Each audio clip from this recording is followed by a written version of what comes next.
Hi everyone, it's Alexandra and welcome to another Food for the Brain episode.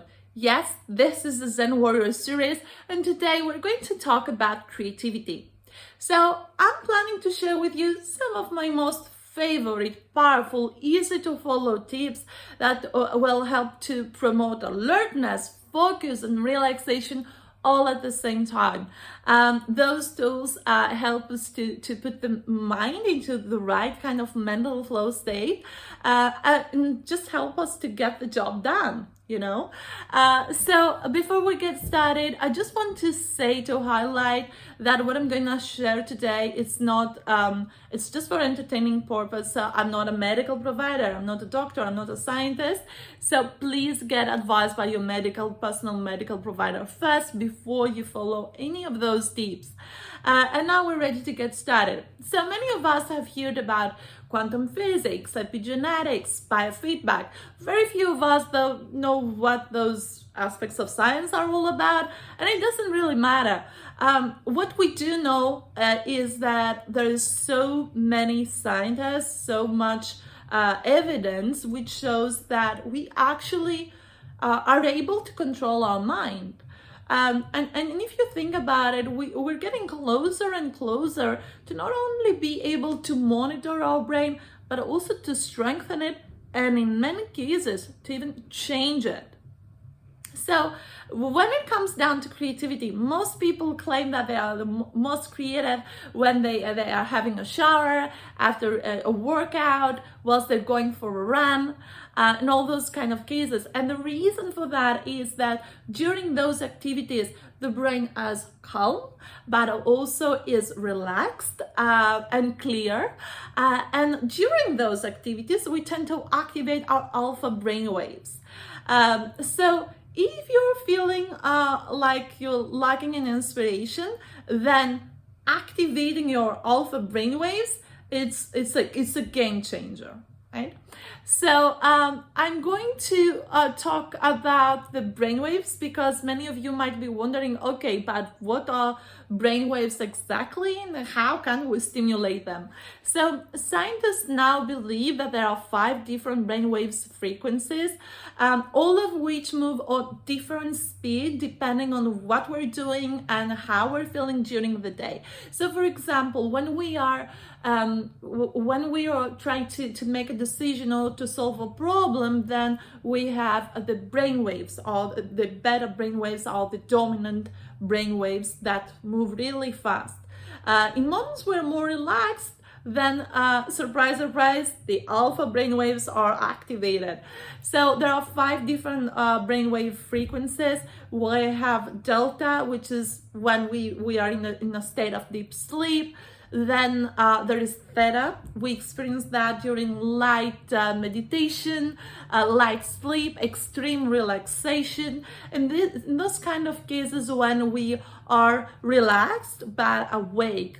And then we have the alpha brainwaves, which are actually amazing, this amazing frequency that we are going to talk about today, that we experience this kind of frequency first thing when we wake up in the morning, just before we go to bed, when we are in a state where the mind is clear but at the same time relaxed. So it's this kind of when we cultivate a state of relaxed alertness, right? So and then we have the beta brainwaves. Those are activated when we try to do a certain task, we process information.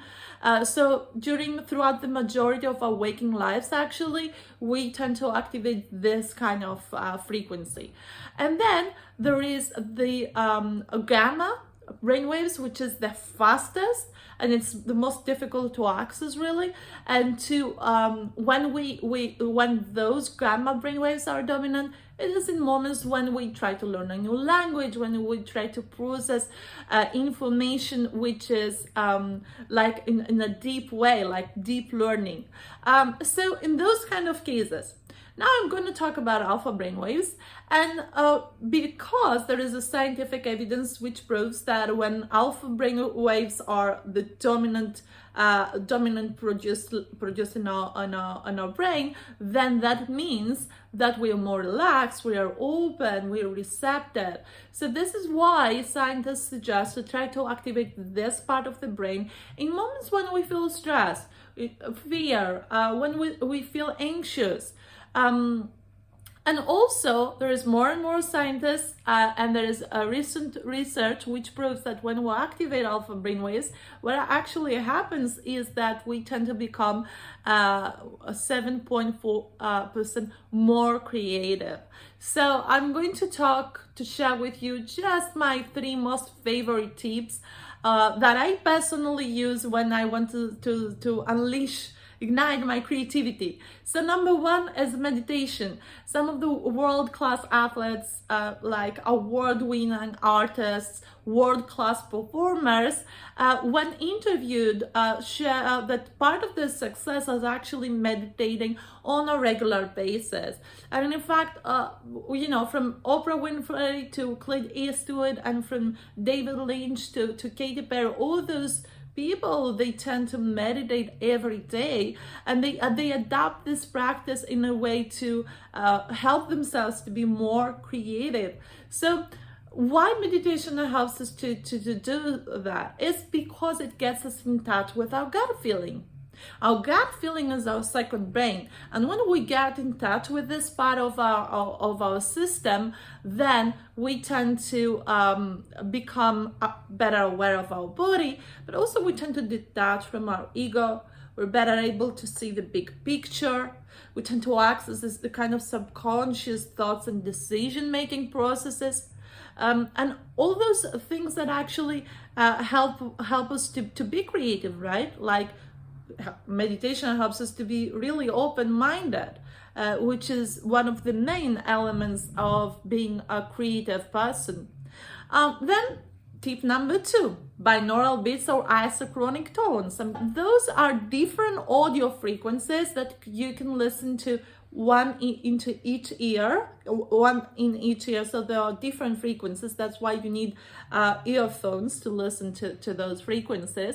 And how the brain makes sense of those frequencies is by averaging them into one. So those help us to trigger brain activity into the flow state.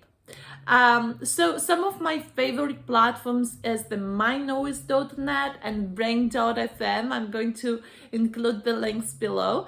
But what I love about this tool is that it doesn't require any time to make time. It doesn't require any previous experience. You can just listen to those sounds while you're working on a project, while you're going for a run, and all those cases. So it doesn't require for you to find the time to do it, right? And then the last tool, it is like smart drugs, better known by those in Silicon Valley as nootropics.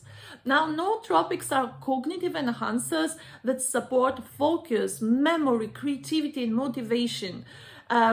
So many really kind of famous entrepreneurs in Silicon Valley, they use those supplements just before a brainstorming, or before the launch of a new product, or when they are in the process of try to solve a problem in a new way.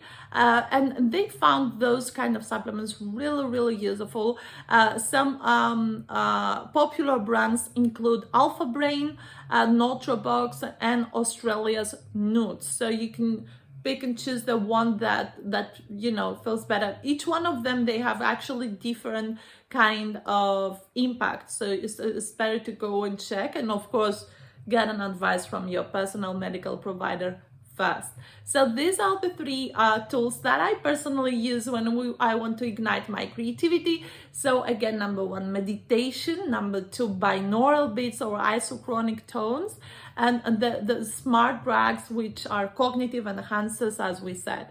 So those 3 tools, if you implement them on your day-to-day lives, then you're gonna see some significant impact and might be your own kind of game changers when it comes down to creativity. So I hope you had a great time. I hope that you learned something new that will be helpful to you.